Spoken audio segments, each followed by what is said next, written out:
Hey, this is Lee Balcom, and this is not going to be a long video, but I want to address a question that I'm getting from lots of people.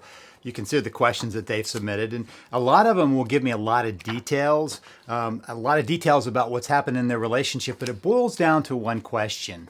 Can I really save my marriage alone?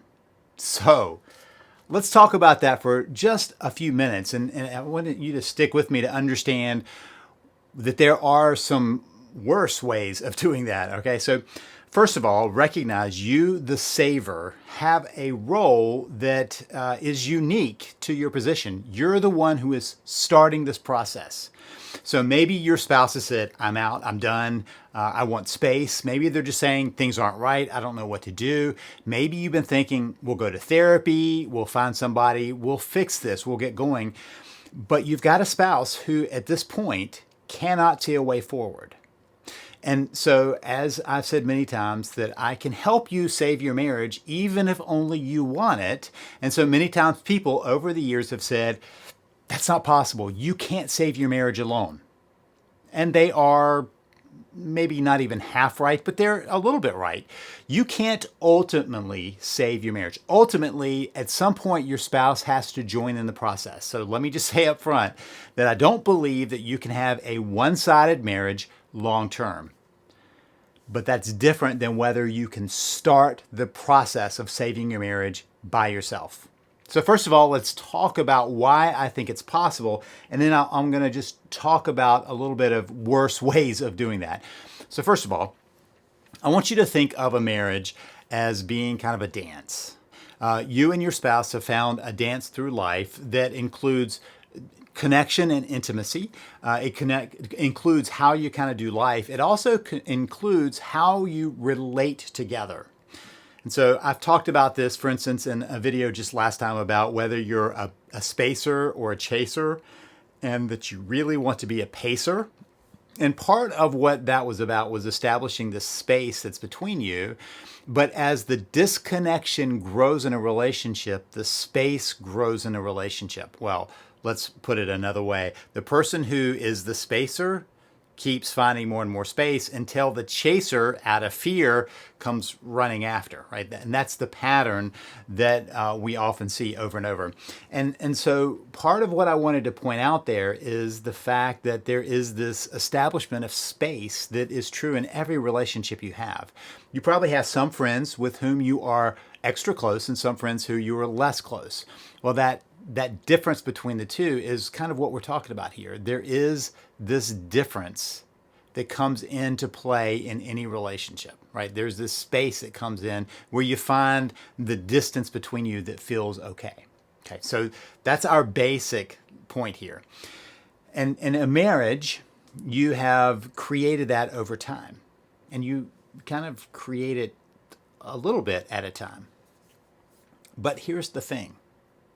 If you think of it as a dance, if one person changes their dance, doesn't the other person have to change their dance? Or let's use math. If you change one part of a math equation, remember those math equations back in algebra and on up from algebra, right? Before then, it was still true. You just didn't notice it. It was something, something equals something, right? And you can throw in letters and whatever else, but each side equals the same thing.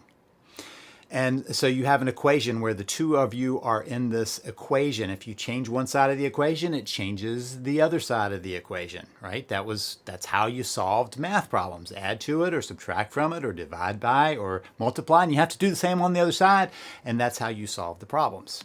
So part of what we're doing is saying that the same is true here. You can change the equation of your relationship with only one person working on it.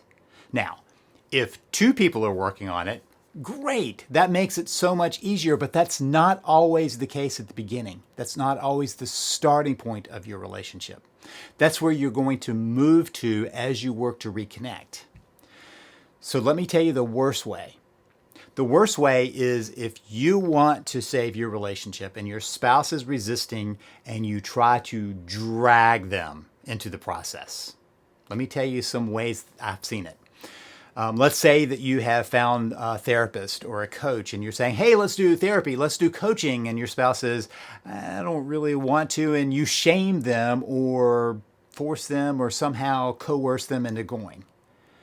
You're thinking, I just need to get them in with a professional. That's a worse thing than you working on it by yourself. So let's rank it. First of all, the best thing, both people working on it. If both people work on it, it doesn't matter how good or bad the therapist is or coach is or resource you're using, you're going to make progress. Then way down here, the worst way you can do it is have a resistant spouse that you're trying to force into the process. So I've seen it many times where people will say, I tried to get them to read your book. Why? Because everything I've written is from a perspective where you can use it alone. So why would you try to force them?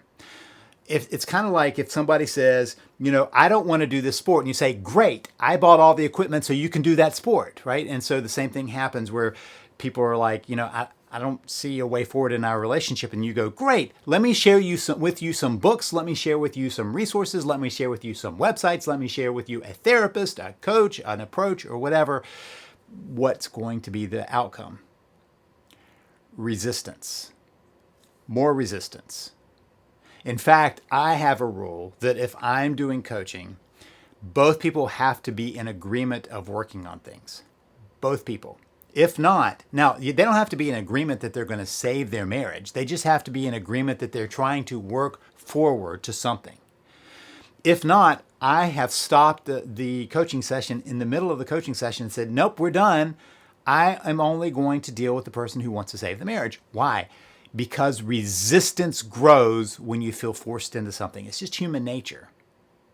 So, can you realistically save your marriage by yourself? You can start the process by yourself. Sometimes people will say, well, I would love to, but my spouse won't do anything about it. That's when you have to start. Otherwise, there is no way forward. When people come to me and say, if you could guarantee me that my spouse will join me in this, then I'll get started. My response is, I can guarantee you what happens if you do not. I can guarantee you what happens if you do not move forward. Because I've seen this enough times to know that a marriage that's in trouble, where one person doesn't decide to work on it, if both people, great, optimal. But if one person doesn't decide to work on it, nothing's going to happen except for further disintegration. If you have a resistant spouse and you try to drag them through, absolutely something will happen in a negative way. So let me just kind of track this very quickly forward for you. If your spouse is resistant, don't force them. If your spouse is ready to move forward, great. Grab resources, grab books, grab everything you can to get going because you will make great progress. But if your spouse is resistant, do not try to force it. Work on creating connection by yourself. Don't announce, I'm saving our marriage. I'm changing everything. Work on it. Learn, improve, work on it. 3 C's. Connect with your spouse. Change yourself. Create a new path. None of those include forcing your spouse to work on things. So don't fall into that trap. Can you save your marriage by yourself? You can sure start the process and get to the place where your spouse wants to join the process. And that's when you want to start sharing resources and move forward. So if I can help you, you're ready to get busy, come join me at savethemarriage.com. That's savethemarriage.com. This is Lee Balcom wishing you the best as you work to be the saver of your marriage.